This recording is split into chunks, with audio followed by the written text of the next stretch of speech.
ग्रामी, जब हजरत नूह अलैहिस्सलातु व तस्लीम ने अपनी कौम को दावत तौहीद दी थी, एक खुदा है उसी को पूजो, किसी और की परस्तिश ना करो, पूजा ना करो।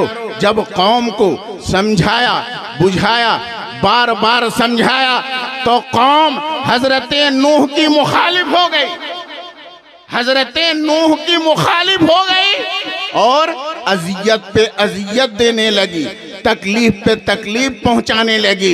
यहाँ तक रिवायत में आया है कि एक मर्तबा हजरत नूह को कौम ने इतना ज्यादा मारा पीटा कि ये समझने लगे वो कि ये तो मर चुके हैं, इनकी मौत हो चुकी है।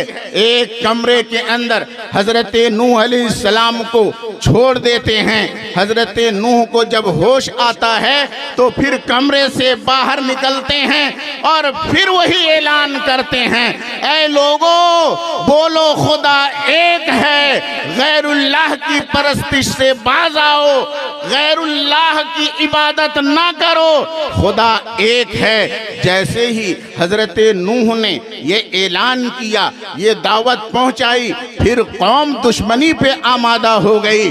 जब मायूस हो गए, अल्लाह तबारक व तआला ने हजरत नूह से इरशाद फरमाया कि ए नूह, अब जितने लोग ईमान ला चुके हैं उनके अलावा अब कोई ईमान लाने वाला नहीं है। अब मैं अपना अजाब उन पर नाजिल करने वाला हूं, तो ए नूह, अपने घर वालों को बचाना चाहते हो और अपने मानने वालों को बचाना चाहते हो, तो अब एक कश्ती तैयार करो, एक कश्ती बनाओ, इसलिए कि मैं तूफान लाने वाला हूं, अजाब तूफान की शक्ल में मैं लाने वाला हूँ। हजरत नूह अलैहिस्सलाम ने अल्लाह तबारक व तआला के हुक्म के मुताबिक सागवन की लकड़ी से कश्ती बनाना शुरू कर दिया।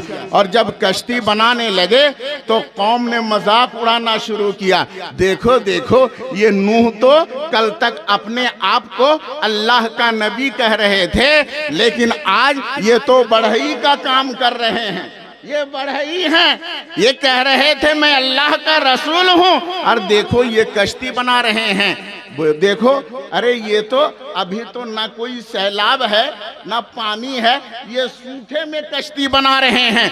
कौम ने इस्तेहज़ा किया, मजाक उड़ाया, तो हजरत नूह ने इरशाद फरमाया, लोगों, अल्लाह का अजाब आने वाला है तूफान की शक्ल में, और अल्लाह का हुक्म है मैं कश्ती बनाऊं। आज तुम मेरा मजाक उड़ा रहे हो, मेरा इस्तेहज़ा कर रहे हो ना, कल मैं तुम्हारा मजाक उड़ाऊं, कल तुम्हारा हाल ये हो जाएगा, तुम्हारा मजाक उड़ाया जाएगा। हजरत नूह ने कश्ती बना के तैयार कर लिया। उसके बाद अल्लाह के नबी हजरत नूह अलैहिस्सलाम ने अल्लाह के हुक्म के मुताबिक अपने घर के 8 आदमियों को सवार किया, अपने 3 बेटों को, उनकी बीवी को, तीनों की, और अपने आप और अपनी एक मोमिना बीवी को। 8 अफराद हजरत नूह के खानदान के, और 72 लोग जिन्होंने हजरत नूह अलैहिस्सलाम पर जो ईमान लाए थे, वो 72 अफराद कुल 80 लोग हुए। 3 मंजिला कश्ती बनाई। सबसे निचली मंजिल में परिंदों को, दरिंदों को आपने सवार किया, दूसरी मंजिल में चौपायों को, जानवरों को, जो चौपाए हैं उन्हें सवार किया। उसके बाद आखिरी मंजिल में, ऊपरी मंजिल में अपने घर वालों को और अपने मानने वालों को सवार किया। और उसके बाद अल्लाह तबारक व तआला ने ये अलामत बताई थी कि ऐ नूह, जब तुम ये देखो कि तन्नूर से पानी उबल रहा है तो समझ लेना कि तूफान आ गया है, तुम सबको लेके कश्ती पे सवार हो जाना। हजरात गिरामी, ये अलामत दिखाई दी, पानी उबलने लगा। और देखते ही देखते तूफान आ गया। ऐसा तूफान, सारे लोग हलाक हो गए। आपका एक नाफरमान बेटा जिसका नाम कनान था, वो भी हलाक किया गया। नबी का बेटा था लेकिन बचा नहीं, हलाक हो गया। अजाब के लपेट में वो भी आ गया। क्यों? इसलिए कि वो ईमान वाला नहीं था, वो तौहीद परस्त नहीं था।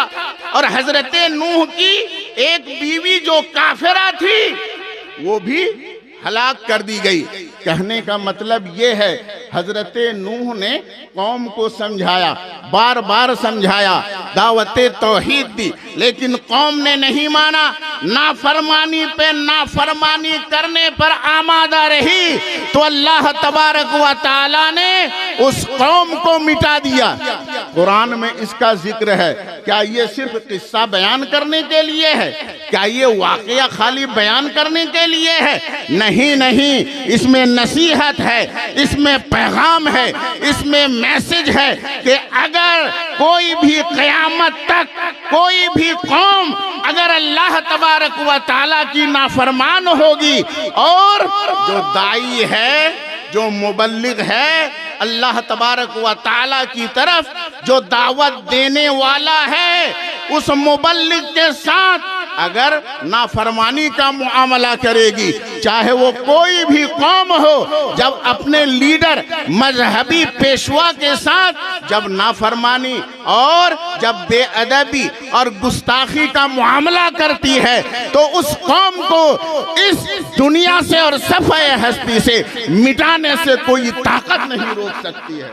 हजरात गिरामी, आपको पैगाम पहुंचाना चाह रहा हूं, कुर्बे क़यामत की निशानी है। आज मुसलमान अपने उलमा से दूर होते चले जा रहे हैं, अपने मजहबी लीडर से दूर होते चले जा रहे हैं, और उनके मिटने के लिए यही एक सबब काफ़ी है। अरे स्पेन में मुसलमानों की हुकूमत 500 साल तक थी। स्पेन के अंदर जब मुसलमानों की 500 साल हुकूमत खत्म हो गई, देखते देखते हुकूमत हाथ से निकल गई, तो किसी पादरी से पूछा गया था, जब ईसाइयों की हुकूमत हो गई, किसी पादरी से पूछा गया था, आखिर कौन सा हरबा अपनाया, कौन सा हथियार अपनाया आप लोगों ने कि जहां पर मुसलमानों की 500 साल हुकूमत थी, देखते ही देखते आपने उनका सफाया कर दिया। तो उस पादरी ने जवाब दिया था, मुसलमानों, इससे नसीहत हासिल करो